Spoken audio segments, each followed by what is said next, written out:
Halo teman-teman, pada kesempatan kali ini saya akan memperkenalkan OutSystem Service Studio. Untuk membuat aplikasi dengan OutSystem ini, kita perlu yang namanya OutSystem Service Studio. Ini adalah OutSystem Service Studio setelah login ke environment-nya. Di tengah ini ada daftar aplikasi yang sudah pernah saya kembangkan. Untuk memulai membuat aplikasi dengan OutSystems, kita bisa lihat di sini ada New Application. Klik di sini untuk membuat aplikasi baru. Kita pilih yang from scratch karena kita akan membangun aplikasi tidak dari contoh aplikasi yang sudah ada. Kita klik next. Pada kesempatan kali ini kita akan membuat dengan layout font app dulu.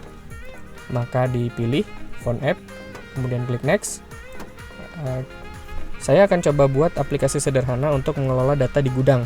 Maka saya kasih nama di sini aplikasinya gudang. Kemudian deskripsinya adalah aplikasi manajemen barang di gudang. Nah, di sini teman-teman bisa menguploadkan icon ya, icon aplikasi. Tapi untuk saat ini saya tidak akan menguploadkan icon, dengan tulisan dan warna saja cukup. Kemudian klik create app.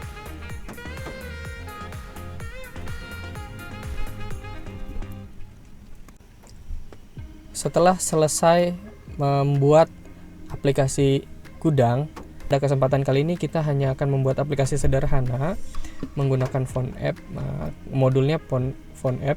Kemudian kita create modul di sini.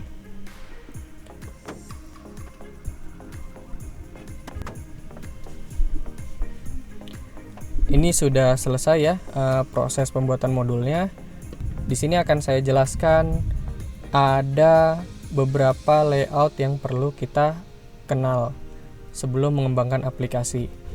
Di sebelah kiri akan terisi oleh komponen-komponen tampilan.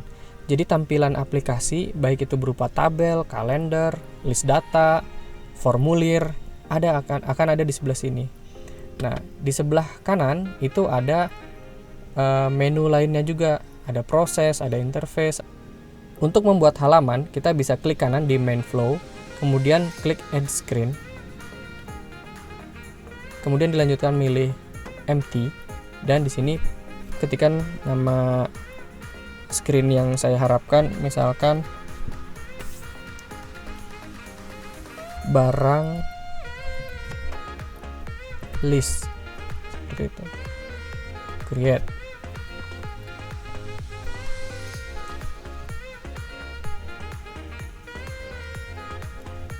Seperti yang sebelumnya saya jelaskan bahwa di sini ada komponen tampilan, kemudian di sini ada properti. Properti dari apa? Properti dari halaman barang list ini ya. Berbeda ya dengan ini.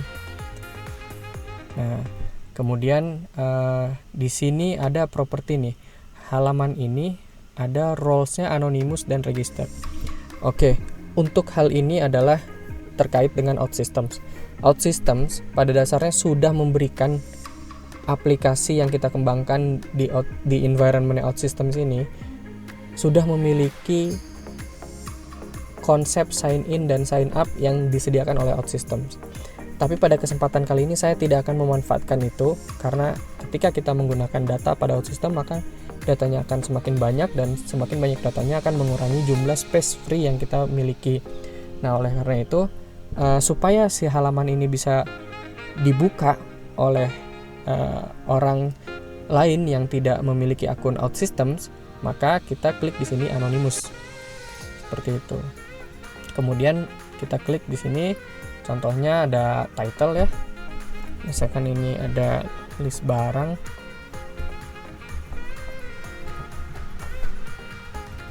Oke. Kemudian ini saya kosongkan dulu. Kita coba lihat dulu ya. Di sini ada tombol klik untuk publish. Setiap kali kita melakukan perubahan itu sebenarnya otomatis tersimpan, tapi tidak terpublikasi. Jadi kalau nanti kita buka di HP aplikasinya, kalau belum dipublish itu akan menerima tampilan yang sebelumnya ataupun fungsi-fungsi yang ada sebelumnya.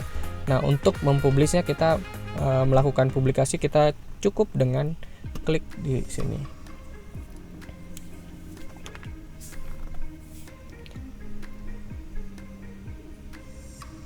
Pada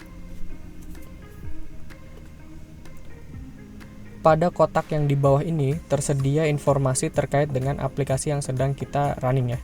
Ada informasi, oh ini lagi di-upload, ada lagi di-compile, ada lagi di-deploy. Nah, ini ada warna hijau. Kalau ada masalah dengan aplikasi kita, baik itu error ataupun peringatan, itu akan ditampilkan juga di tampilan ini, atau biasa disebut debugger. Nah, prosesnya untuk mengecek apa sih kira-kira errornya, itu bisa diketahui di kotak yang ada di bawah ini. Baik itu melalui informasi yang tersedia di sini, ataupun kita mau melakukan trap terhadap proses. Jadi potong prosesnya ketika kita mau mengetahui proses ini ada error nggak ya di mana. Nah, di debugger itulah kita ngeceknya seperti itu. Setelah berhasil dipublish, kita bisa launch, open in browser.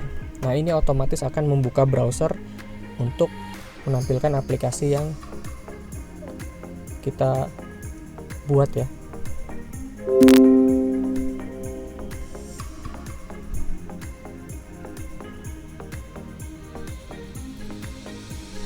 Nah, ini contohnya. Tadi kita sudah membuat satu halaman barang.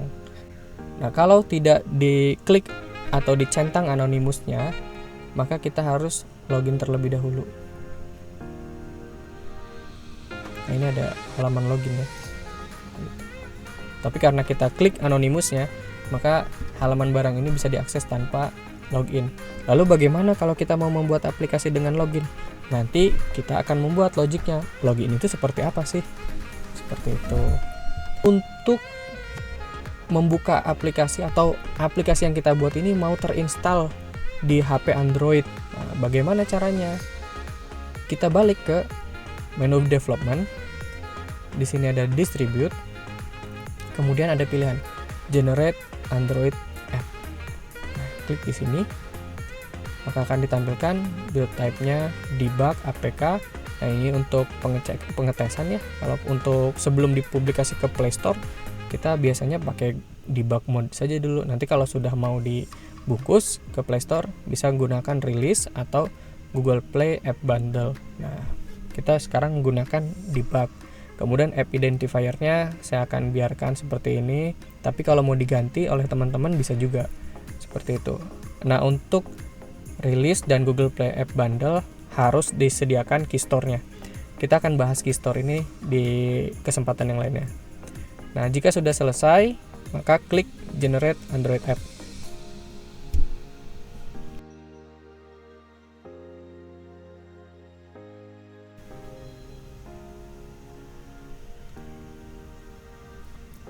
Jika sudah selesai melakukan generate aplikasi Android, maka akan ditampilkan QR code. Untuk menginstal aplikasi yang sudah di-generate melalui OutSystem, kita bisa membuka handphone, kemudian scan QR code-nya. Nah, setelah dilakukan scan, buka alamat yang ditujukan. Nah, di sini ada MABS, Mobile Apps Build Service, dan di sini ada menu Install on your device. Nah, saya unduh filenya, download.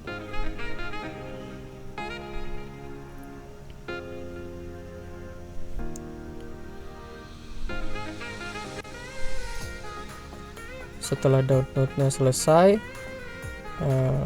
buka, install, open.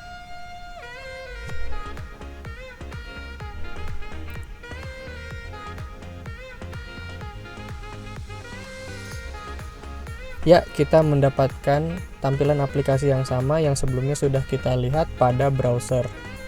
Oke, sekian